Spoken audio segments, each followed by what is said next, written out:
In the previous episode, we talked about our favorite video games. But my podcast has the tagline, a podcast about technology and the people who create it. So, in this episode, I want to focus on the second part, the people behind the games. As with any great creative work, it is difficult to identify a single author behind a game. Usually large teams work on them, and I'm sure many of these people have fascinating stories we simply don't know about. But just as we often say that a movie was created by a director, we usually say a game was created by a game designer. These roles are similar in some ways. In this episode, I want to tell you the stories of 3 game designers who have been involved in creating incredibly successful games. We will explore the similarities between their stories and what it's like to be a game designer.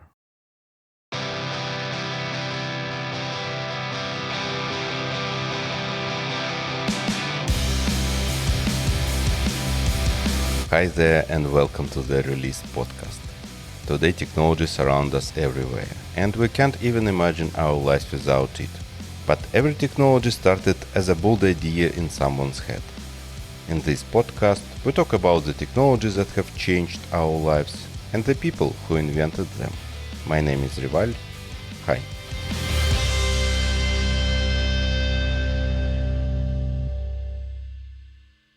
Sami Enter-Järvi, better known by his pseudonym Sam Lake, a direct translation of his name from Finnish, was born in the Finnish city of Espoo. Since childhood, Sam has loved books and stories. His parents read to him before bedtime, and soon enough he started reading extensively by himself. He spent a lot of time browsing bookstores. At the age of 12, he came across The Lord of the Rings and read it several times, eventually developing an interest in Scandinavian mythology. For a while he even wanted to become a professor of mythology. However, because English was not his native language, he had to read with a dictionary, and his progress was slow. Sometimes he simply put the dictionary aside and let his imagination fill in the parts he didn't understand. Clearly, imagination was never a problem for this guy. Sam has always said he is inspired by adventure and different fantasy worlds.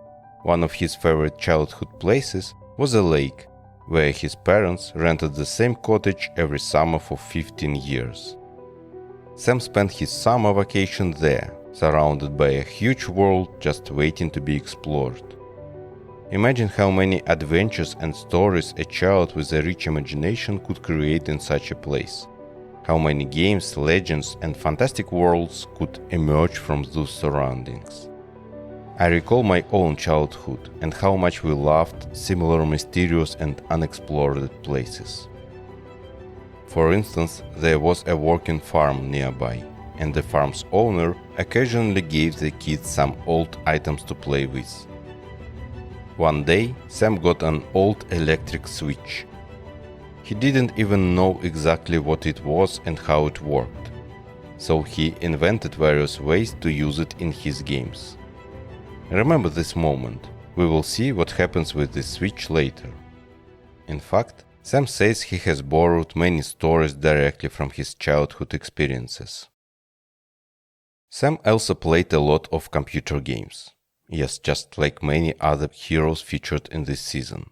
His first computer was a Commodore 64, and he enjoyed all kinds of games, especially role-playing games like the Ultima series. He was fascinated by the idea that there could be an entire separate world within the game, one you could fully immerse yourself in. Graphics were quite basic back then, which encouraged imagination to fill in all the gaps. Indeed, our imagination does this job much better than any graphics card. Even today he names the Ultima series as one of his favorites. Gradually, however, Sam moved away from computer games and became more interested in tabletop role-playing games. We've already discussed Dungeons & Dragons in one of our previous episodes. Sam and his friends spent countless hours playing it, telling stories and developing their characters. As they grew older, their ambitions grew as well. The games they created became bigger, and the volume of material and text prepared for each game became enormous. Sam was often the game master in their group, inventing many of the stories and writing extensively. Once they went to a cottage to play Dungeons and Dragons for an entire week, and Sam spent nights preparing for the next day's scenarios. He mostly wrote in English, because the materials for role-playing games were always in English. You might think that such a strong passion for games and creating worlds would naturally lead Sam directly into a game design role at some studio. But no, Sam enrolled at the University of Helsinki to study English language and literature. Imagine he would become a novelist. He was especially fascinated by postmodern literature, which for him felt like playing a game with the writer. Meanwhile, at university, he continued role-playing. They had their own role-playing group, played Dungeons and Dragons, and even created their own board games. But for now, let's leave Sam at the university, studying English philology and aspiring to be a writer, and move on to our next hero.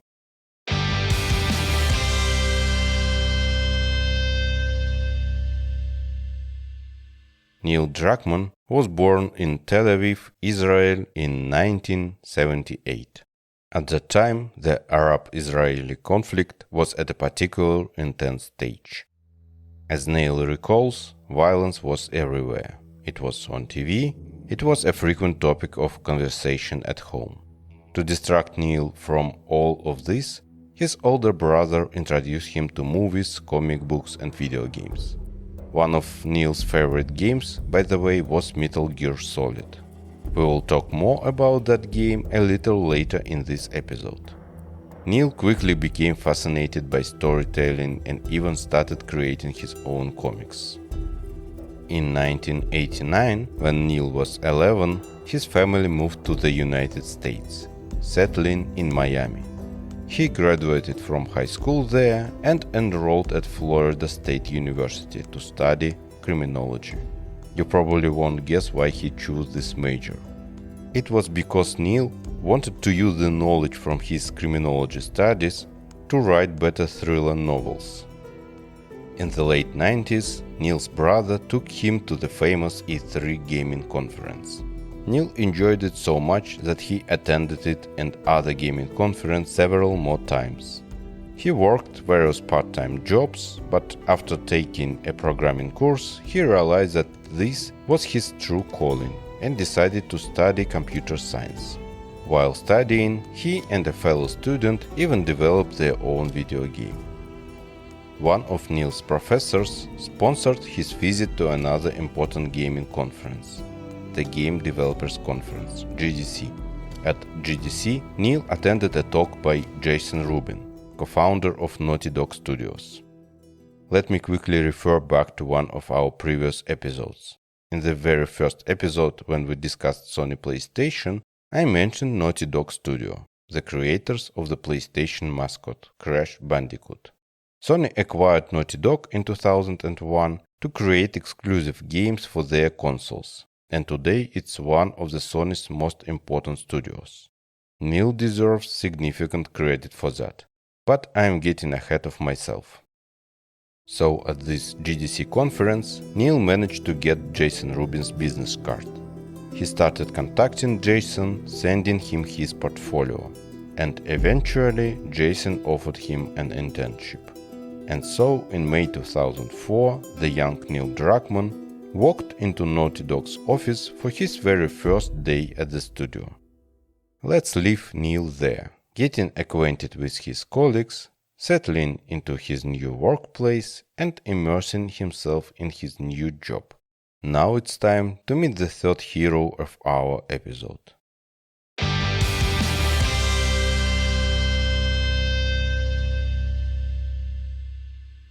Hideo Kojima was born in Tokyo in 1963. During his childhood, his family moved frequently, eventually settling in Osaka when he was around 4 years old. A few years later, he started school there. Hideo's parents worked long hours, so nobody picked him up from school. He had to walk home alone and spend the rest of the day watching TV. Even now, he remembers how much he hated those lonely hours. However, there was a family tradition he loved: watching movies together in the evenings. His parents were big fans of westerns, European cinema, and horror films. Starting from the age of 10, they began giving him money so he could go to the cinema by himself, and afterward they would discuss the movies together. Hideo's father had lived through World War II and experienced the bombing of Tokyo firsthand. Although he didn't serve in the military and opposed Japan's involvement in the war, he often expressed regret for not being able to help defend his homeland. His father's stories from those difficult years deeply influenced Hideo. Unfortunately, his father died when Hideo was only 13. During his school years, Hideo attempted to write short stories and send them to magazines, but they were all rejected. He also wrote longer novels, some exceeding 400 pages, but these were turned down as well, as most magazines preferred stories under 100 pages. Hideo was a dreamer from an early age and constantly invented different stories. At school, he and his friends started making short movies using a Super 8 camera. Once they even created a zombie film to show at a school festival. Another time, Hideo convinced his parents to finance a 4-day trip to an island, where he planned to film a Robinson Crusoe-style movie. However, once they arrived, they spent 3 of the 4 days swimming in the sea and only on the last day tried to shoot something quickly. Hideo never showed the resulting film to his parents. Hideo dreamed of becoming a film director, but after his father's death, the family faced financial difficulties, so he enrolled at universities to study economics instead. Everything changed when Hideo first encountered Nintendo's Famicom and played Super Mario Bros. Suddenly he realized that video games could offer movie-like storytelling with even greater potential because of their interactivity. One day, he told his classmates that he wanted to quit university and start making games. Everyone discouraged him, calling him crazy. Indeed, abandoning economics for video games might seem absurd. Remember, at that time the game industry was still emerging, and to many his idea really did seem strange. Yet despite the ridicule of his classmates, in 1986, Hideo joined Konami as a game designer. We will talk about what happened next a bit later in this episode. Now let's return to Sami Järvi, or Sam Lake. As you might recall, he was studying English and literature, dreaming of becoming a writer, and spending his free time playing tabletop role-playing games with friends. One of those friends from his role-playing group was also a childhood friend, who happened to be one of the founders of Remedy. At the time, Remedy was just a small, newly established game studio located in the basement of one of the founders' parents' houses. They were developing their first computer game, Death Rally, a top-down racing game. They needed someone to write a small amount of text, menus, game descriptions, and so on. Sam's friend knew he loved to write, so he asked him for help. For a young writer looking for any publishing opportunity, this was a perfect chance, and Sam gladly agreed.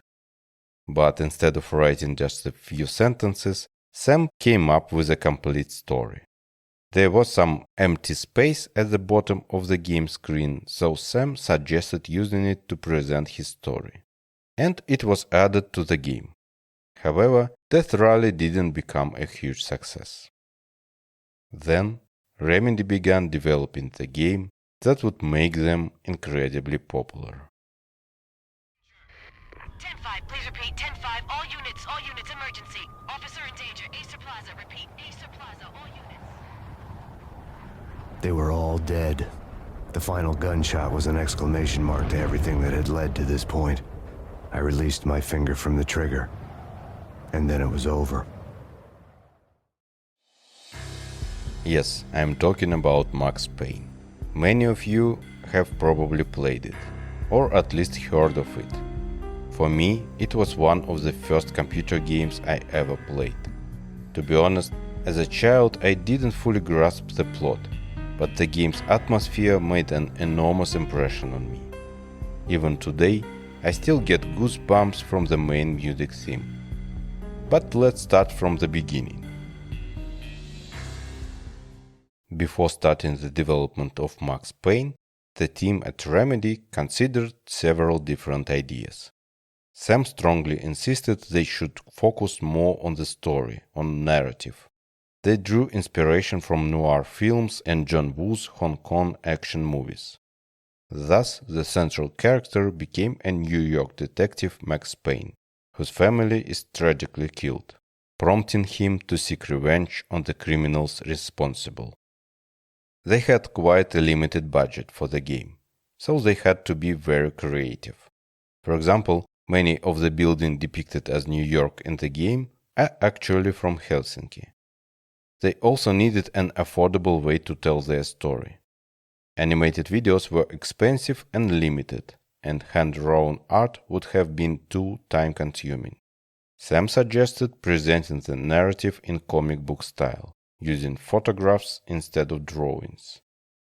In their tabletop RPG group, they often did photo shoots using the images for game covers or character portraits.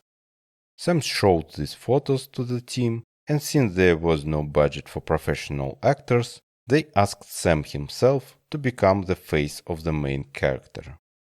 So Sam Lake gave his appearance to Max Payne. But he wasn't the only one. The game also featured characters portrayed by Sam's mother, father, brother, various friends, and just everyone around the office. The success of the game was incredible, far beyond what anyone had anticipated. Immediately afterward, Remedy started working on a sequel. Between these projects, Sam enrolled at Finland's Theatre Academy in Helsinki, studying screenwriting and drama for about a year and a half. During his studies, he wrote 3 movie scripts, one of which he later used in another Remedy game, Alan Wake. The second part of Max Payne was well received by critics, but unfortunately it didn't achieve strong sales. Even before this game was made, Remedy had sold the rights to the Max Payne franchise to Take-Two Interactive. As a result, the third game in the series was created by Rockstar Studios. I had a separate episode about them. Remedy made this decision for 2 reasons. First, the money from the deal provided stability for the studio. Second, they wanted to move on to new stories and characters. However, their next project turned out to be very challenging. Sam recalls this period as one of the toughest in the Remedy's history. They came up with many different concepts covering various themes, but nothing seemed to click. Additionally, the success of Max Payne put a lot of pressure on them. It was difficult to exceed their own high standards. As a result, they accumulated a pile of ambitious ideas that were simply impossible to realize all at once. But let's leave Sam Lake and Remedy for now as they search for inspiration for their next game, and move on to our next character.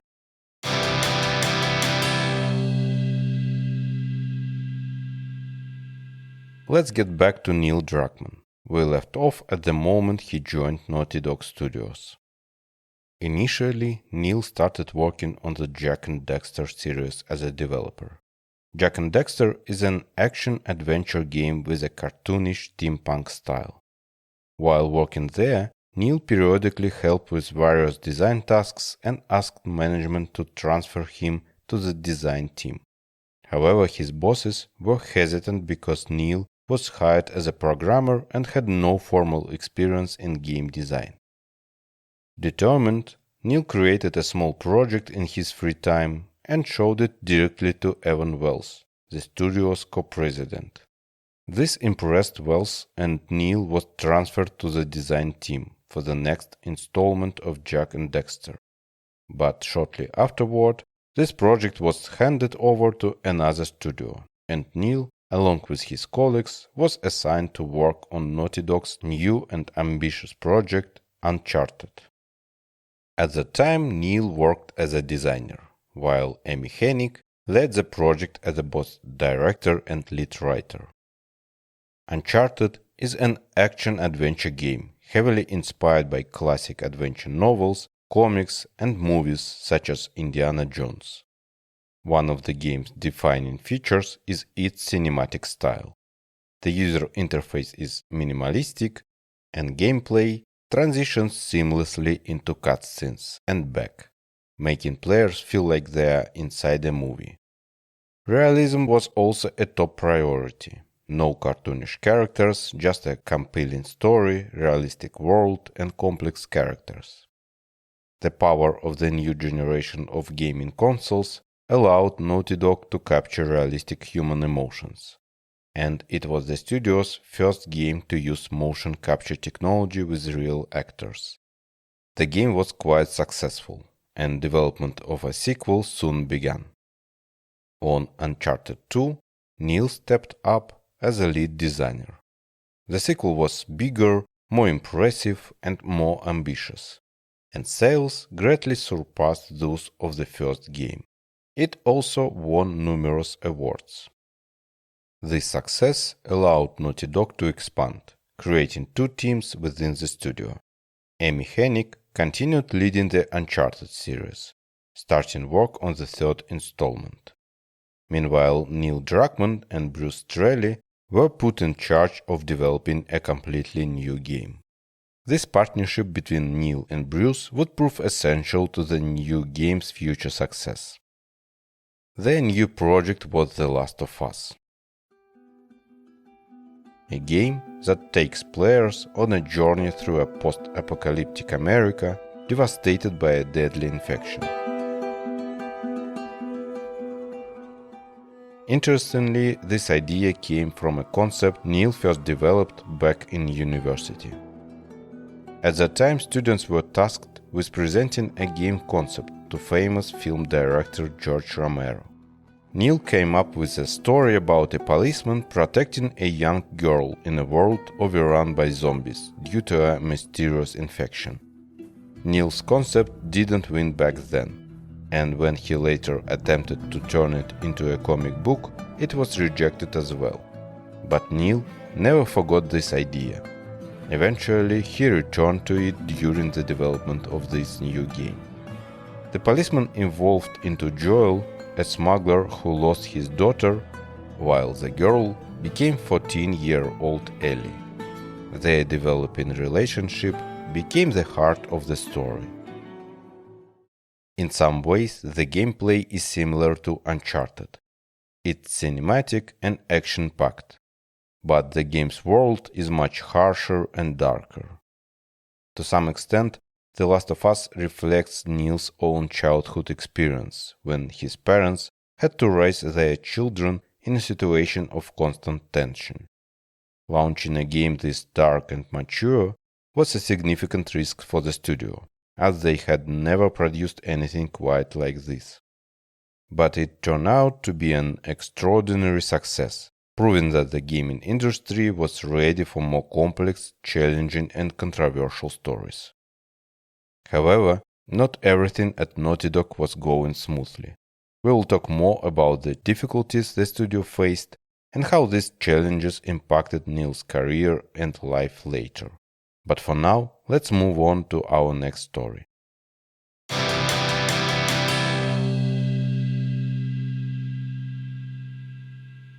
We left off when Hideo Kojima joined Konami. At first, he wasn't thrilled about his new job. Remember how I mentioned that Hideo was inspired by Super Mario Bros. On the Famicom console?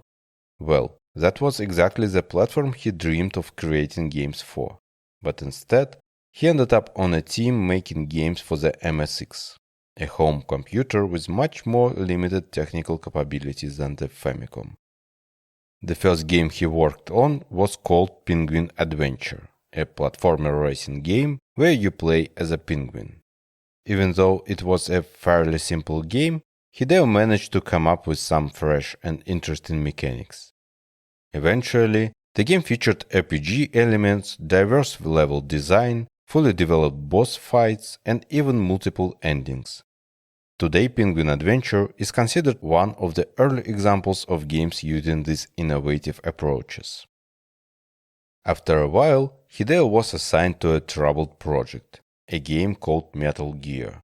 Initially, Konami wanted to create a large-scale war game. Around the same time, a similar game called Commando became popular, and Konami aimed to replicate its success. However, the technical limitation of the MSX didn't allow for complex, large-scale battles. For instance, it simply couldn't handle displaying many enemies or bullets simultaneously, making action sequence less exciting. Additionally, Hideo, if you recall, didn't even like war, nor did he want to make a game focused on killing. Faced with these challenges, Hideo decided to shift the focus of the gameplay from action to stealth. Instead of engaging in large battles and shooting everything in sight, players had to carefully navigate levels without getting spotted by enemies. With fewer confrontations, there was less strain on the MSX hardware. At the same time, the stealth genre was just beginning to emerge, and the Metal Gear series significantly influenced its popularity and development. Following the success of Metal Gear, Hideo started working on another project, titled Snatcher. It was a cyberpunk adventure game featuring visual novel elements, centered around an agent tasked with hunting down aggressive robots. Hideo wanted to make this game as cinematic as possible, heavily inspired by films like Blade Runner. He originally planned a story spanning 6 acts, but after completing just 2 and part of the third, Konami's management demanded the game to be released immediately. As a result, the story ended abruptly, just at its most intriguing moment. Not exactly what Hideo had intended. This wouldn't be the last time Hideo's creative vision clashed with the studio demands. After Snatcher, Hideo returned to the Metal Gear series. Distinctive feature of his style began to take shape: cinematic storytelling, deep and detailed characters, and exploration of complex political and philosophical themes like the nature of war. He also became known for incorporating surprising and innovative game mechanics. Speaking of unexpected mechanics, there is a famous boss in the Metal Gear series who directly addresses the player during battle. The character reads save files of other Konami games stored on the console's memory card and comments on them. Another example is an elderly sniper who is notoriously difficult to defeat. But if you simply don't play the game for a week, he will die naturally from old age. And there are plenty of humorous moments too. For example, if you stand too long beneath a sign that says "Beware, a box may fall," eventually a box really will fall on your character. Besides Metal Gear, Hideo was interested in exploring the horror genre. He even started developing a new entry in the Silent Hill series, alongside director Guillermo del Toro and actor Norman Reedus. But in 2015, things took a turn. Hideo Kojima had a falling out with Konami and left the company after nearly 30 years. Konami retained the rights to his biggest hit, Metal Gear, meaning Hideo had to start over completely from scratch. Where he went next and what he did afterward, we'll talk about a bit later.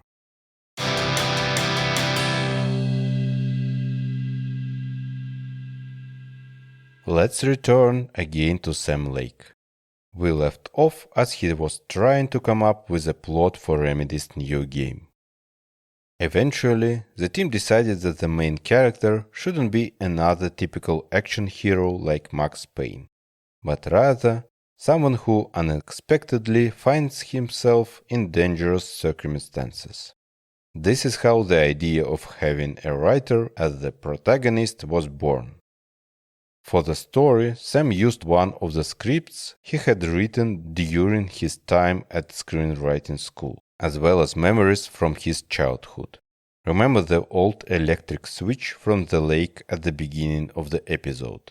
That kind of clicker became an important element in the new game.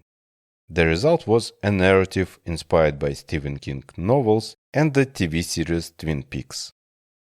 The game's publisher was Microsoft, and in 2010, Alan Wake was released exclusively for the Xbox 360. Although critics gave it positive reviews, sales were disappointing. As a result, Microsoft declined to support development of a sequel. This was tough for the Remedy team. When you've poured your heart into a project, seeing it underperform can be disheartening. Now they had to come up with a completely new idea again. Their next project became a science fiction game called Quantum Break. Here we should briefly discuss one of Sam Lake's distinctive storytelling approaches. He often uses multiple formats to tell a single story. For instance, in the original Max Payne, part of the story was presented through comics. In the second installment, Sam wrote several miniseries for in-game television.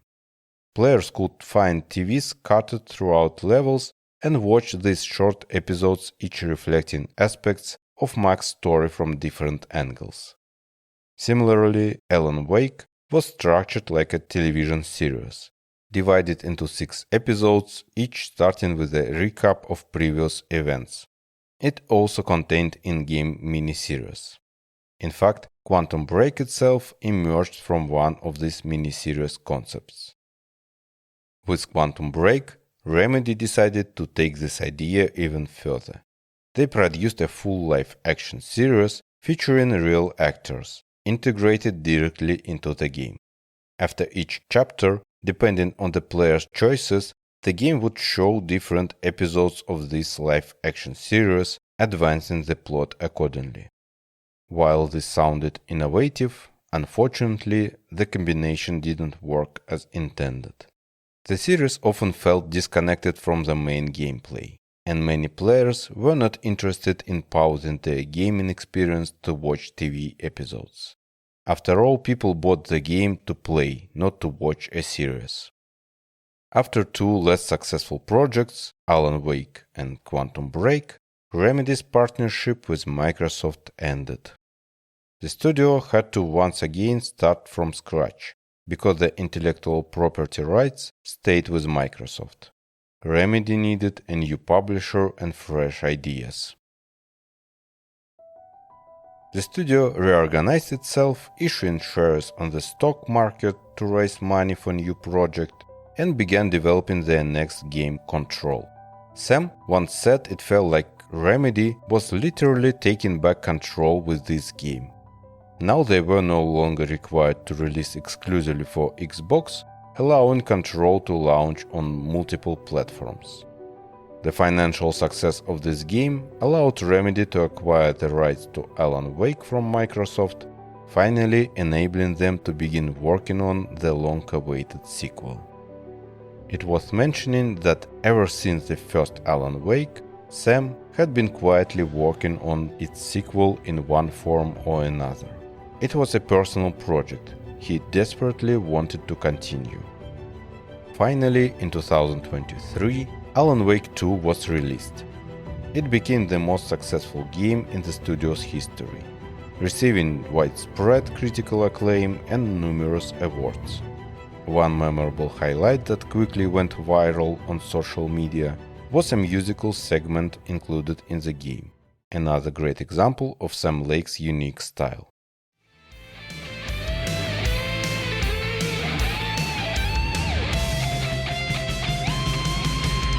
Somebody to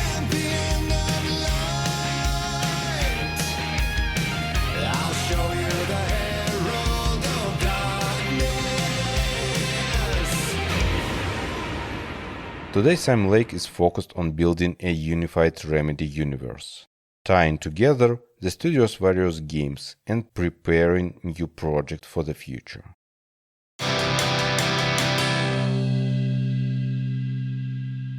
We left Neil Druckmann's story after the huge success of The Last of Us. At the time, the other half of Naughty Dog was working on the third installment of Uncharted. They eventually completed and released it. The game surpassed sales of the previous title, earned good reviews and received many awards. But it didn't become a groundbreaking success in the same way as The Last of Us. Afterward, work began on the fourth game in the Uncharted franchise, still under Amy Hennig's leadership. However, 2 years into development, Amy Hennig and several key team members suddenly left the company. Neil Druckmann and Bruce Straley stepped in as the new leads for Uncharted 4. It's unclear exactly what happened behind the scenes. Some say Neil pushed Amy out, others deny it. Regardless, this change in management had a negative effect on the team. Neil reconsidered the direction of the game. Instead of endlessly continuing the series, he decided to conclude the story and make the fourth part the final chapter. Drawing from his experience with The Last of Us, Neil aimed for a deeper and more emotionally complex story. However, he discarded a lot of work the team had already done over 2 years. Due to the tight deadlines, employees often had to work 12-hour days. The game was ultimately successful and became the highest-selling entry in the series, but many team members left Naughty Dog afterward. Some reports claim that as many as 70% of the development team departed. Neil's close collaborator and friend, Bruce Straley, also left. Meanwhile, Neil himself was promoted to vice president of the studio. Soon after, Neil began working on a sequel to The Last of Us. Just a heads up, there are spoilers ahead. If you don't want to hear them, skip ahead to the next chapter. 3, 2, 1. Okay, here we go. While the first game explored the theme of love under extreme circumstances, the sequel delves deeply into the themes of revenge and violence. Neil was again influenced by his childhood memories, recalling the violence he saw on TV and the feelings of revenge that it triggered in him. Early in the game, Joel, the main character players had connected with throughout the entire first game, is brutally killed. This event was shocking and deeply upsetting for many players. Yes, Joel wasn't a perfect hero and had done terrible things himself, but after playing as a character for so long, players naturally sympathized with him, making his death feel very personal. After Joel's death, Ellie sets out on a mission of revenge. And it wasn't just Ellie. Players themselves felt a strong desire for vengeance against those who had hurt a character they cared about.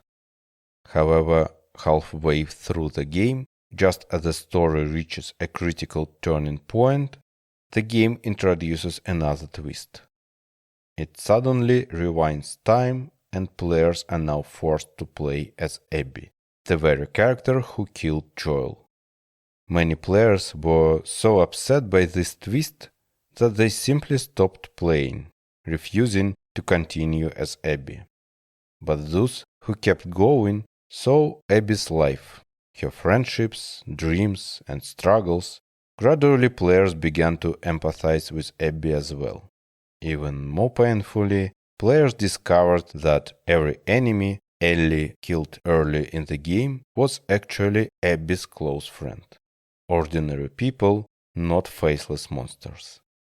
This was intended to make players reflect on the destructive nature of revenge, how it only causes pain and brings nothing good in return. The game's reception was very divisive. Some praised it as a masterpiece, while others accused Neil of ruining the series. Ratings dropped significantly, and the actress who portrayed Abby began receiving death threats in real life. Neil himself also became a target of intense online hate and threats. Regardless of opinions, one thing is certain: The Last of Us Part 2 was an incredibly complex game that forced players to think deeply. It was a bold experiment. I'm struggling to think of another major game that dared to do something like this. Following the release of the game, HBO produced a television adaptation of The Last of Us, which was widely praised, attracted a huge audience and received excellent reviews. Meanwhile, Neil himself was promoted to head of Naughty Dog, completing a remarkable journey from intern to studio head.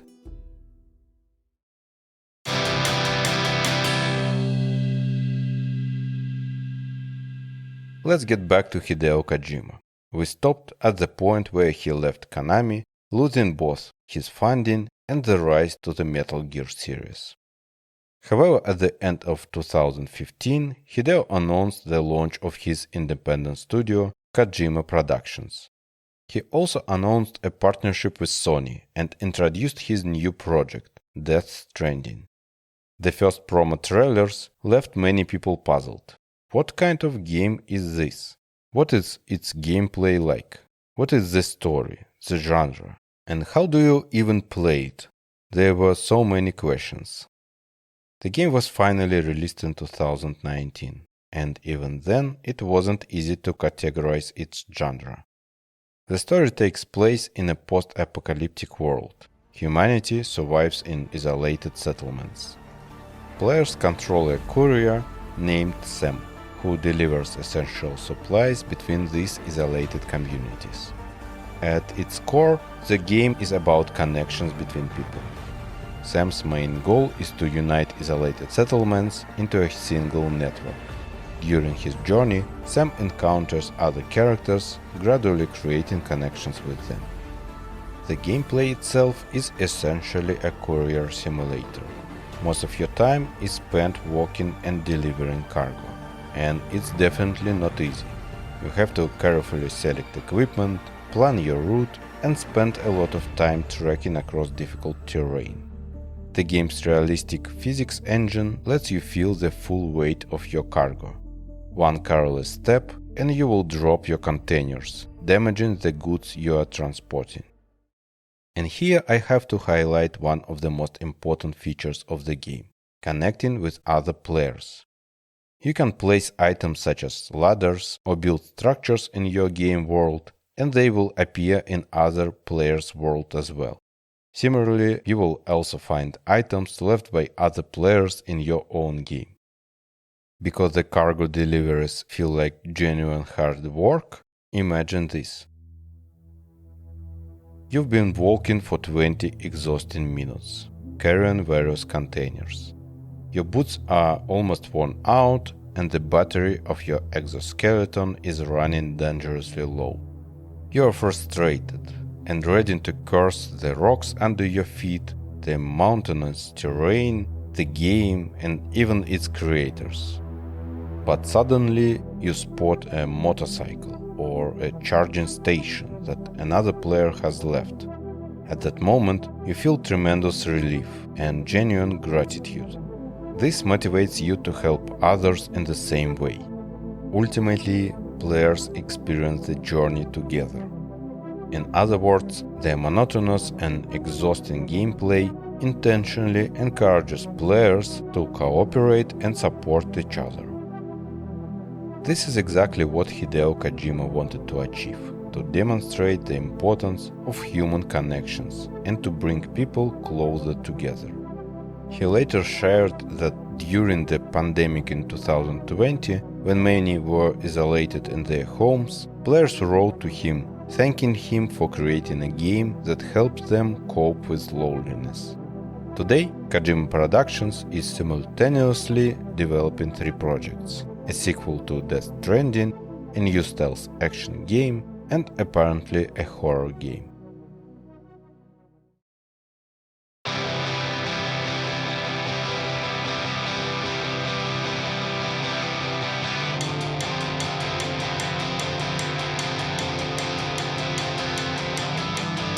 So, these are the stories of people who create their own stories. They constantly push the boundaries of what video games are and what they can become. They build new worlds, experiment by mix different formats, and continuously search for something unique. This was the Released podcast, and its first season about video games. Thank you so much for listening, and see you in the next one.